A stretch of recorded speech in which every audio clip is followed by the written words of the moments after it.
Okay, let's unpack this. I want you to imagine a scenario with me. All right, I'm with you. It is September. The year is 2025. Okay, And the location is Nairobi, Kenya. got it. So you're standing outside a police station, and the air, it probably smells like dust and exhaust.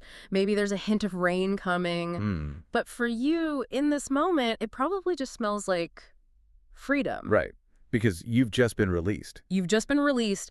You have spent nearly 2 entire months inside that station, detained by the state. Which is a trauma in and of itself. I mean, the uncertainty, the noise, the complete lack of control over your own life. Absolutely. And, there's this ritual that happens when you get released from custody. I think it's pretty universal. Yeah, the property clerk. The property clerk, they Yeah. give you your stuff back, your belt, maybe your shoelaces, your wallet. All the little pieces of your identity. And, of course, the most important object in modern life, your smartphone. That little black rectangle. Yeah. The one that contains the entire map of your existence. Exactly. Your memories, your contacts, your finances, everything. It's all in there. Right. Now, I want you to try and put yourself in the shoes of a man named Boniface Mwangi. He's really the protagonist of our story today. Right. So he picks up his Samsung device from the property clerk, and like any of us would, his thumb probably just instinctively hovers over the screen. Oh yeah, total muscle memory. Right. Or he gets his finger ready to tap in that complex pattern, or the PIN code. We all have that lock screen ritual. We treat it like a bank vault door. That's a great way to put it, a bank vault door.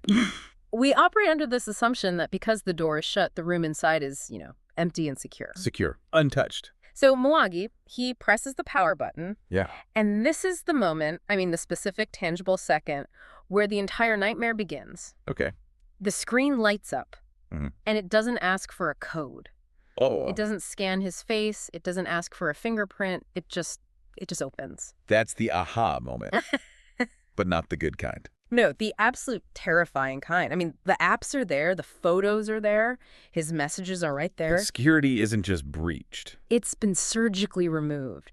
And that feeling, that horrible sinking feeling in your gut when you realize someone hasn't just held your phone, but has been inside it, Yeah. that is where we are starting this deep dive today. It's the digital equivalent of coming home after a long trip. You find your front door wide open. Right. And you see these muddy boot prints all over your living room carpets. Exactly. You don't just know someone was there. You know they made themselves at home. You know they went through your drawers. They read your diary. That is precisely it. And that specific, terrifying realization is the hook for our entire discussion. We're looking at a breaking story that, it literally dropped today, February 18th, 2026. And it comes from a heavy hitter. A very heavy hitter. The team at Citizen Lab at the University of Toronto. And let me tell you, if you care at all about privacy, about democracy, or just the basic security of the device you are probably listening to us on right now, you need to lean in. Yeah.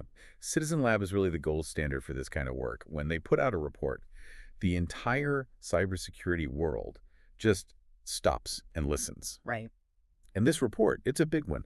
It connects the dots between forensic technology, so stuff that's ostensibly designed for law enforcement to catch, serial killers and drug lords. The good guy tech. The good guy tech, exactly. And it connects that to the targeted dismantling of political dissidents. We're really talking about the gray zone of the surveillance industry. Okay, so I want to set the agenda really clearly for everyone listening because this is a complex web we're about to unspool, and we're going to go deep. Good idea. We have 3 main threads to pull on today. First, we are going deep into Kenya. We're going to dissect this case with Boniface Mwangi and the tool that was used to crack his phone. It comes from a company called Cellebrite. And that's a name that a lot of people in the tech world will know, but the general public might not realize that a Cellebrite device is probably sitting in their local police station right now. Exactly. Then we're going to zoom out a bit geographically, but stay on the exact same theme. We need to look at Jordan. Okay. Because Citizen Lab has found a nearly identical pattern of behavior there. It shows this isn't some one-off event in Kenya. This is a global playbook. And that's where it gets really systemic. You start to see we're not looking at anomalies anymore. We're looking at what's becoming standard operating procedure. And finally, and I'll be honest with you, this is the part that genuinely scared me more than anything else. We're going to talk about a totally different kind of beast. We're going to Angola. Right. And we're going to look at a mercenary spyware called Predator. And unlike Cellebrite, where the police need to physically hold your phone, predator hunts you right through the airwaves. So it's really a tour of the global surveillance ecosystem. You've got the physical extraction on one hand and then remote warfare on the other. And the thread connecting all of these is this theme of technology just completely outpacing accountability. We are seeing what are essentially military-grade cyber weapons filtering down to local authorities and then being used to settle political scores. So let's start there. Let's start with that physical access threat. Let's unpack the Mwangi case in detail. Okay. Because for the listener who might not be dialed into East African politics, we really need to establish the stakes here.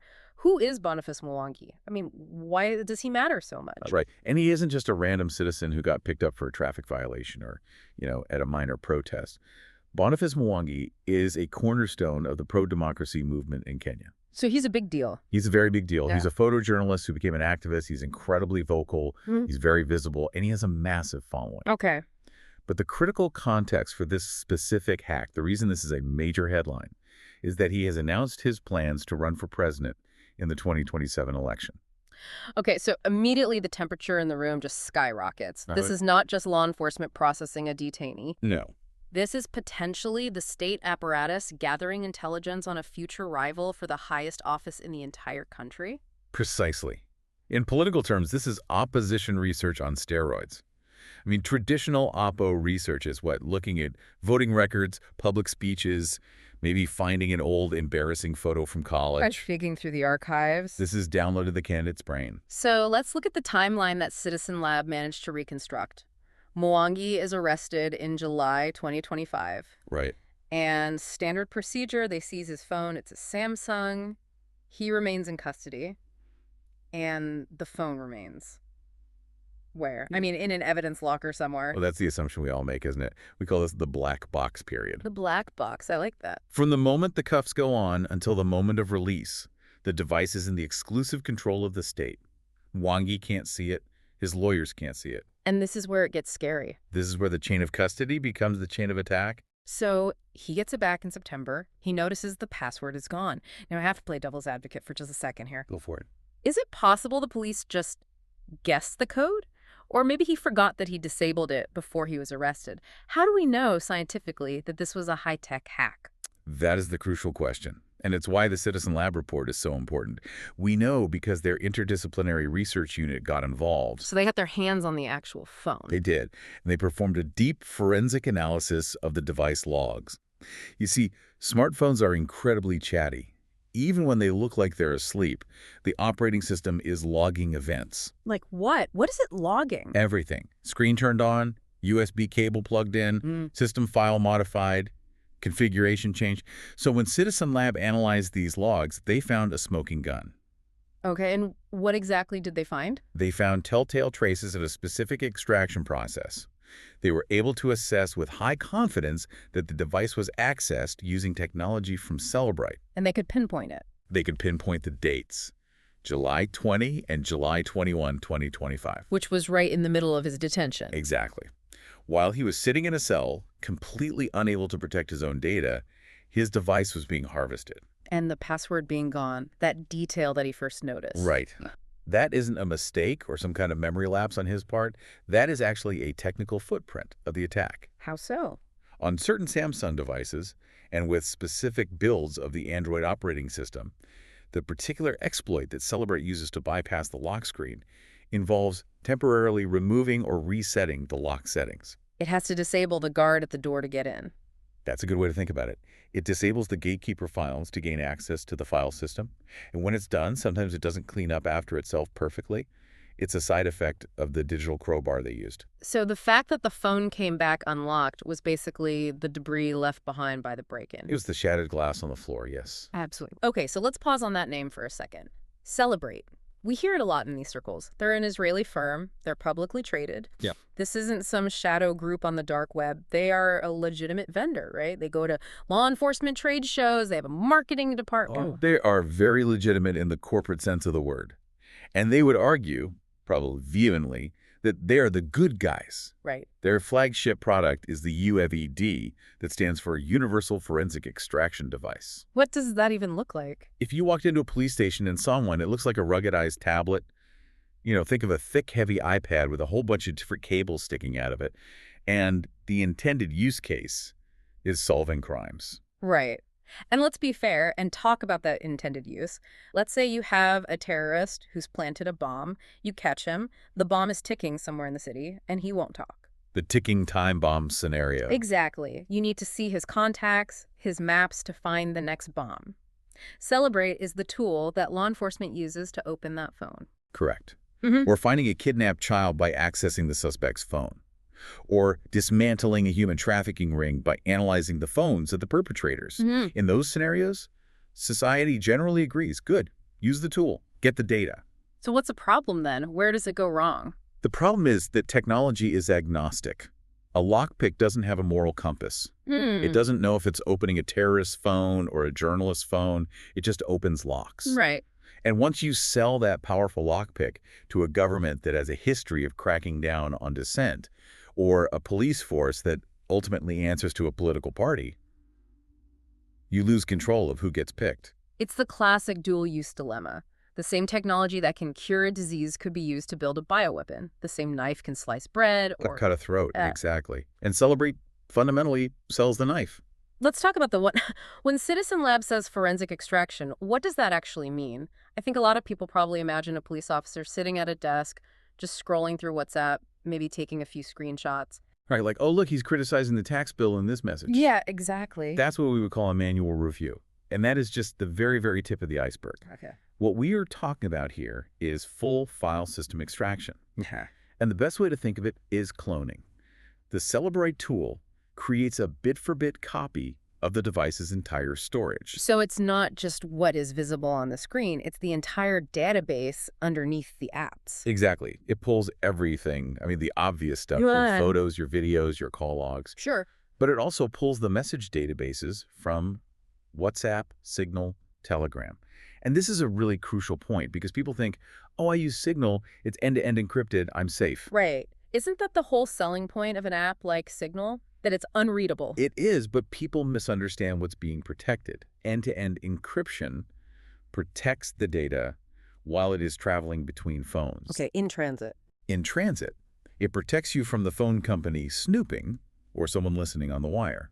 But once the message arrives on your phone, it has to be decrypted so you can read it. Of course. And it sits decrypted in a database on your device. So if I can unlock your phone and dump the entire file system, I get that database. I can read your secure Signal messages just as easily as I can read your plain old SMS texts. Wow. Okay, that is a really sobering distinction. So the encryption protects the tunnel, but not the vault at the end of the tunnel. That's a perfect way to put it. But the damage goes so much deeper than just reading your messages. How so? Citizen Lab highlighted a specific risk in the Mwangi case that often gets overlooked, and frankly, it is terrifying. And that's authentication tokens and passwords. Okay, you've got to break that down for me. What is an authentication token in this context? Okay, think about how you use your apps every day. When you open your Gmail app or your Facebook app on your phone, do you type in your password every single time? No, never. It just opens. Right. And that's because the very first time you logged in, the server, Google server, Facebook server, gave your phone a kind of digital wristband. Like at a music festival or a club. Exactly like that. And that wristband is called a token. It basically says to the server, this guy is verified, let him in, don't ask for a password. And those tokens are stored on the phone? They're stored in a secure file on the phone. So when Cellebrite dumps the phone's memory, it can often extract those tokens. So, wait. If they take those tokens and then put them on a computer back at police headquarters... They can trick the server. They can trick Google or Facebook or Apple's iCloud into thinking their computer is your phone. Oh, that's bad. It's very bad. They can log into your Gmail, your cloud storage, your social media accounts, all without ever knowing your actual password. And from there, they can download everything. Your backups, your Google Drive files, your entire location history from the cloud. Everything. The physical phone is just the first domino. If they get that, they get the cloud. And if they get the cloud, they have your entire digital identity. It's what we call the inventory of exposure. And what's in that inventory? Financial data from banking apps, health data, all your contacts. And if you're a person like Boniface Mwangi, someone who is running for president. So they know your donors. They know your donors. They know your campaign strategy. They know your medical history. They know if you have a secret gambling problem or an affair. My God. It creates this complete asymmetry of information that makes a fair election basically impossible. It's blackmail material, it's strategic leverage, and it's psychological warfare all rolled into one download. And the worst part is, it happened while Mwangi was sitting in a cell operating under the assumption that the law was protecting his property. That's the real betrayal of trust here, isn't it? We have this social contract. If I'm arrested, okay, I lose my liberty for a time, but I don't lose my fundamental rights to privacy or property unless a judge explicitly says so. But here, the custody itself was the weapon. The police station was just a quiet, convenient room to perform the hack. Now, Cellebrite has responded to all this. They're not just ignoring the report. They gave a statement to The Guardian. Right. And I want to read part of it because the wording is very, very specific. They said their technology is used to access private data only in accordance with legal due process or with appropriate consent to aid investigations legally after an event has occurred. Legal due process. That is the shield. That's the phrase that lets them sleep at night. I mean, it sounds reasonable on paper. We follow the law. It does.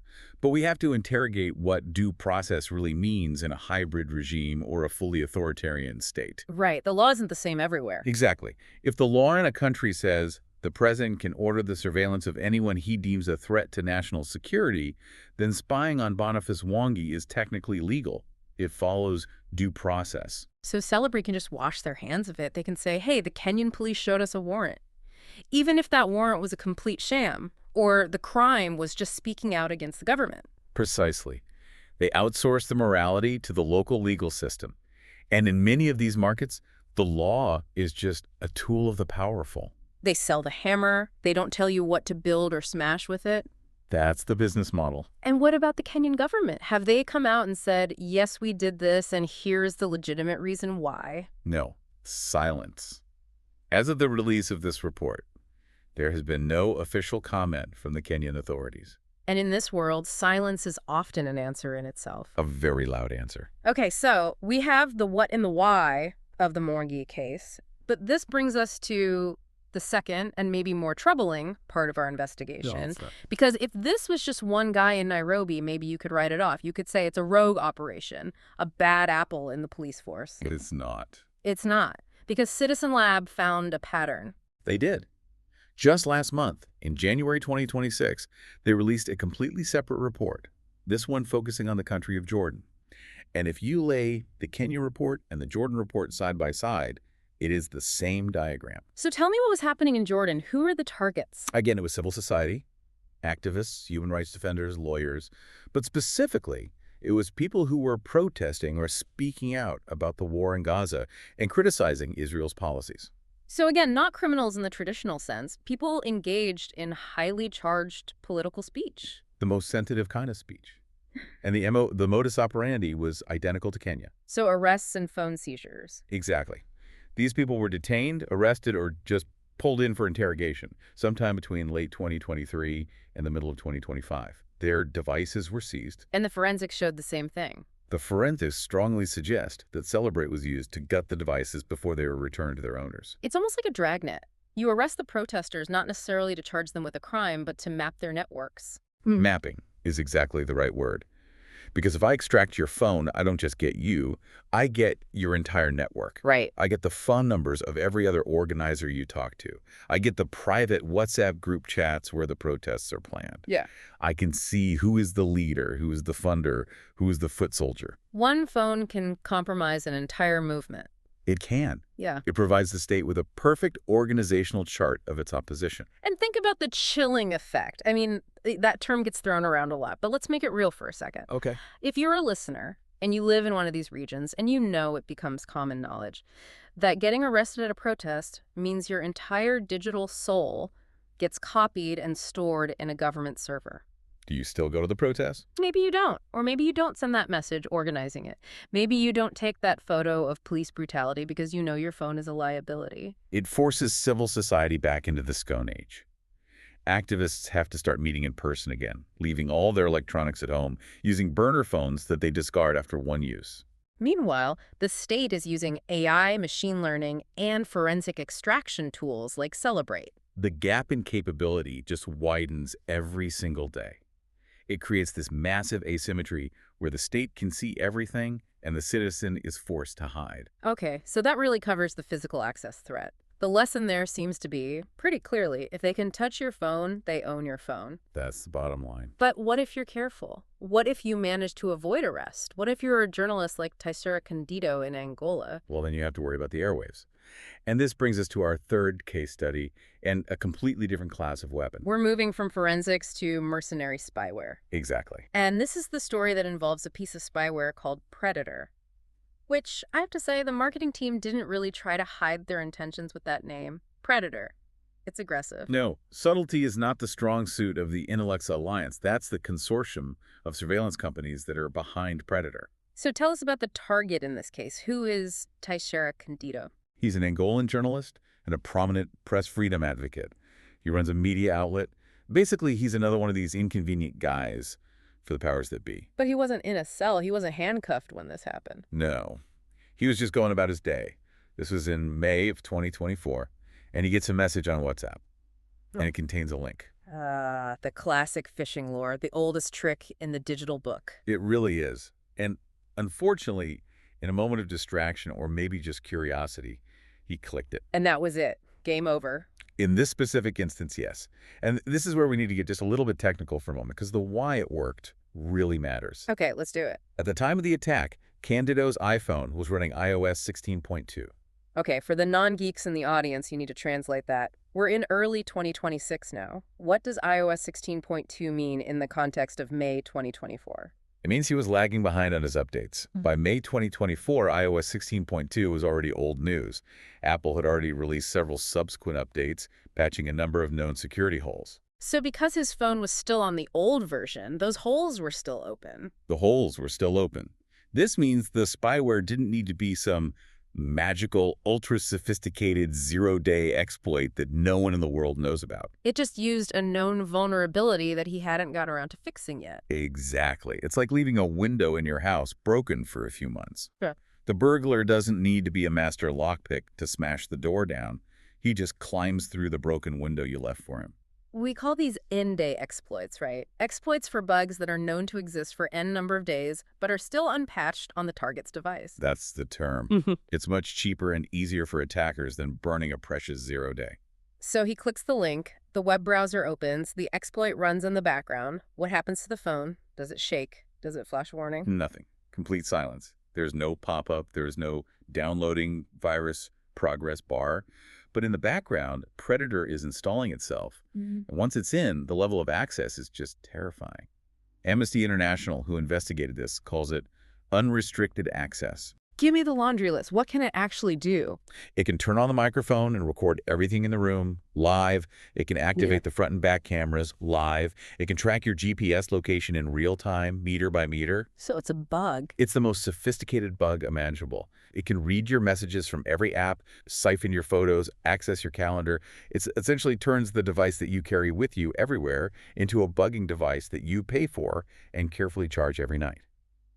It is a spy in your pocket. But, and this is where the story gets really, really interesting, there's a twist.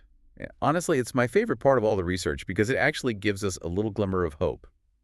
The hack didn't stick. It didn't, which is amazing. The infection lasted less than 24 hours. Why? I mean, did he run some fancy antivirus software? Did he notice something was wrong and smash the phone? No, he did something much, much simpler. On the evening of May 4, 2024, he just restarted his phone. You're kidding me. Yeah. The classic IT crowd solution. Have you tried turning it off and on again? It sounds almost ridiculous, but yes.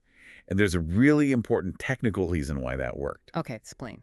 Modern mobile operating systems like Apple's iOS have a critical security feature, sometimes called assigned system volume. The core of the phone, the hard drive essentially, is read-only, and it's cryptographically sealed at the factory. It is very hard for malware to write itself permanently onto that sealed disk. So where does the malware live if it can't write to the disk? It lives in the RAM, the random access memory. This is the temporary volatile workspace of the phone. Volatile is the key word there. It is. Think of RAM like a chalkboard. You can write all over it, but if you wash it, which is what happens when you cut the power, everything you wrote just disappears. So the spy lives in the temporary memory, and when you reboot the phone, you're essentially flushing the toilet, and the spy is gone. Precisely. In the spyware world, achieving persistence, which means making the malware survive a reboot, is the holy grail. It's incredibly expensive, it's risky, and it's very hard to do without crashing the phone and alerting the user. So many of these tools, including this version of Predator, are non-persistent. Correct. They sacrifice persistence for stealth. And we know the attackers were frustrated by this, right? The forensics show what they did next. We do. The forensic timeline shows what looks like a sense of panic on their side. Between May 4, the day he rebooted, and June 16th, the attackers sent him 11 new infection attempts. 11 in just over a month. 11 separate attempts. They were spamming him.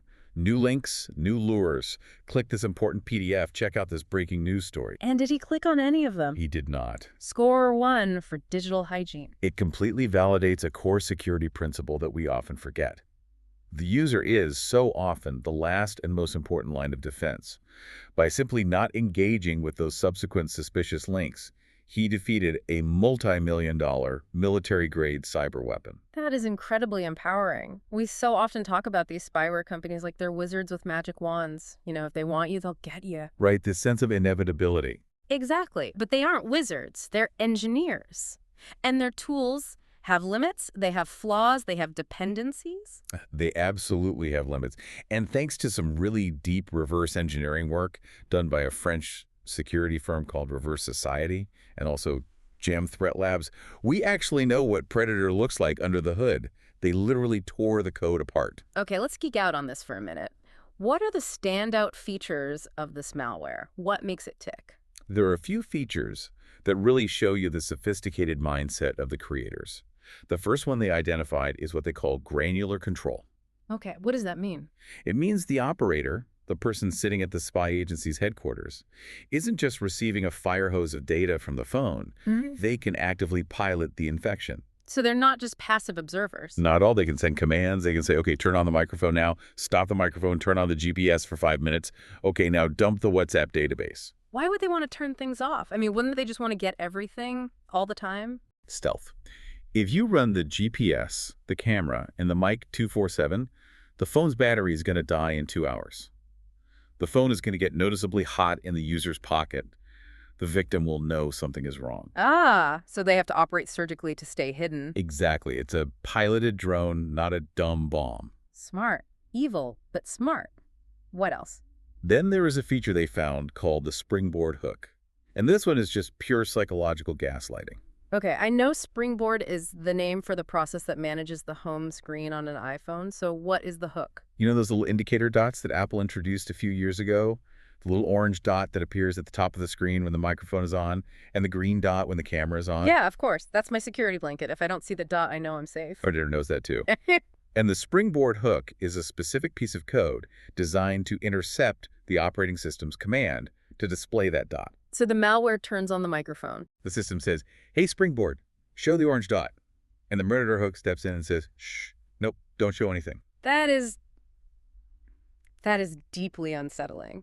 It completely strips away the only visual indicator the user has that they're being recorded. It attacks your trust in the interface itself. It gaslights you into believing you are private at the exact moment you are being spied on. Chilling. What else did the researchers find? Feature number 4, geofencing. The malware code contains explicit checks for the country's mobile code. So before it fully activates, it asks the phone's operating system, where am I? And if it gets a certain answer? If the answer is the United States or Israel, the malware either self-destructs or just goes dormant. Wow.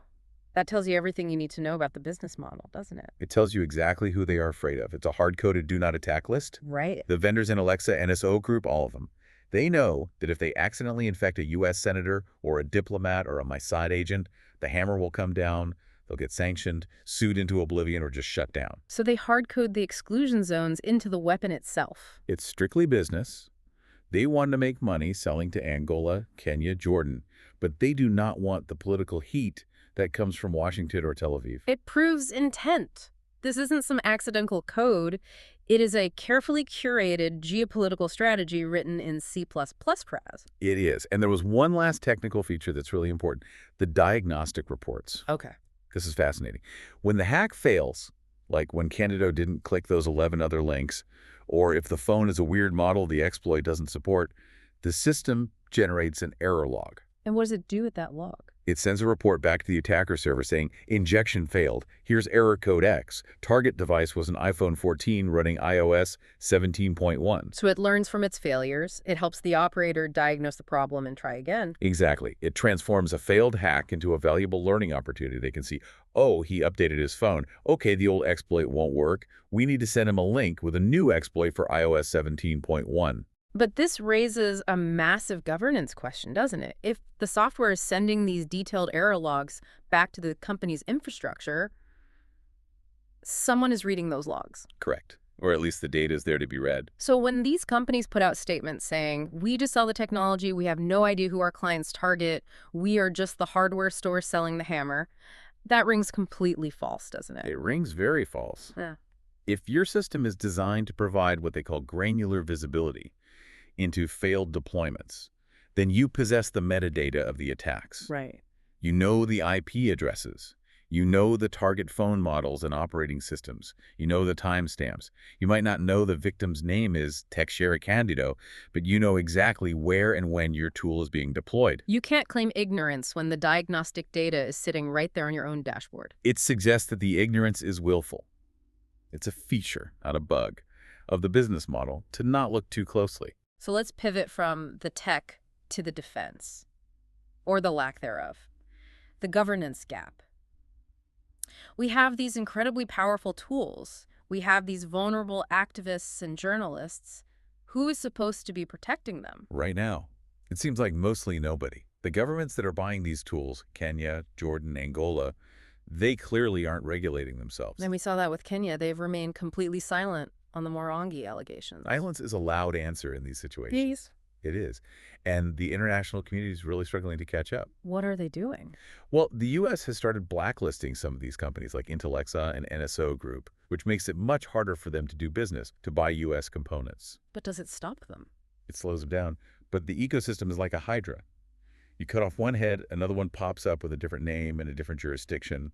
It's become a global ecosystem of surveillance. It's the democratization of cyber espionage, but not in a good way. Not at all. It is the commoditization of state power. For a few $1 million, a local police force can buy cyber capabilities that used to be the exclusive domain of the NSA or the CIA. And they're using them without the oversight and legal frameworks that are supposed to come with those kinds of powers. Exactly. The power is being sold without the accountability. So we have covered a lot of really dark territory here today. We've got the physical cloning of phones in Kenya with Cellebrite, the systematic dragnet in Jordan, the invisible predator spyware in Angola. I want to try and synthesize this for the listener. What is the big picture here? Why should the person driving to work right now care about any of this? I think the big picture is the erosion of two fundamental trusts that our society runs on. Okay. First, to live in a modern society, we have to trust our technology to keep our secrets, our banking, our health records, our private conversations. Right. We trust the lock on the door. And second, we have to trust our legal frameworks to protect our basic rights. This report, and the ones like it, show that both of those trusts are breaking down at the exact same time. The tech is being broken for profit, and the law is being bent or ignored for power. And the ultimate victim is democracy itself.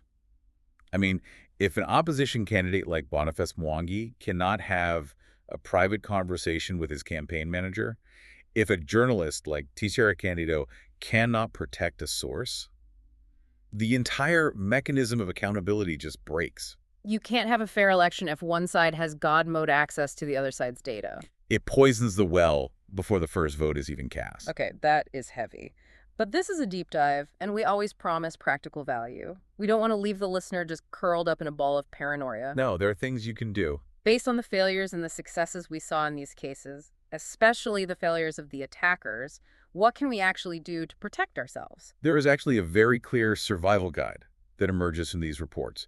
3 main things that pretty much everyone should be doing. Hit us. What's number 1? Update your phone.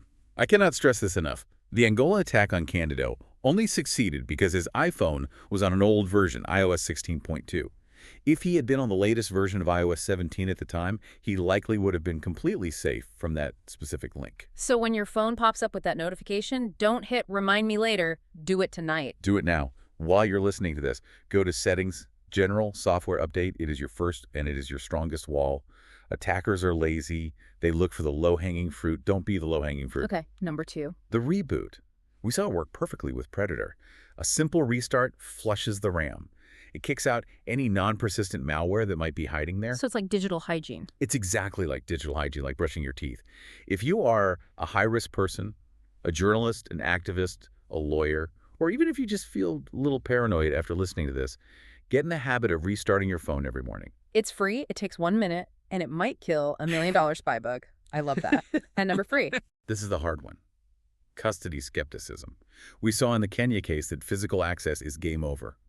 If a border agent, a police officer, or anyone with authority takes your phone out of your sight, even for just 10 minutes, you have to assume it has been cloned. So what do you do if you get it back? You can't just trust it anymore. You have to treat it as a hostile device. Ideally, you get rid of it and you replace it. If you can't afford that, the next best thing is to do a full factory reset. Wipe it completely. And change your passwords. And this is absolutely critical. You change every single password for every account that was logged in on that phone. Your email, your social media, your banking. Because remember, they might have the authentication tokens. Changing the password kills the old tokens and logs them out. That is life-saving advice. It's definitely inconvenient, sure. But compared to having your entire life compromised, it's a very small price to pay. Knowledge is your best armor. Just knowing that custody equals compromise allows you to make much better decisions when you're in that stressful situation. We're coming up on time, but I want to leave the listeners with one final thought to chew on. We talked about those diagnostic reports that the Predator spyware sends back to its creators. Right. The error logs. That detail really sticks with me. If these companies have systems that are designed to tell them why a hack failed, that means they have a live, real-time map of where their tools are being pointed. The data is there. It does. So if a company says, we vet our clients to ensure they don't target human rights defenders, but their own server receives an error log from a device belonging to a well-known journalist in Angola, at what point does negligence cross the line into complicity? That is the multi-million-dollar legal and ethical question, isn't it? If you have the data in your possession to stop the abuse, and you choose not to look at it because you don't want to know, are you just a vendor? Or are you an accomplice to the crime? A question that I think the courts and probably history will eventually have to answer. I think you're right. It's inevitable. Thank you for joining us on this deep dive into the gray zone. It's a scary world out there, but at least now we know a little more about how the lockpicks work. Stay safe out there. And restart your phone. Seriously. Go do it now. We'll catch you on the next one.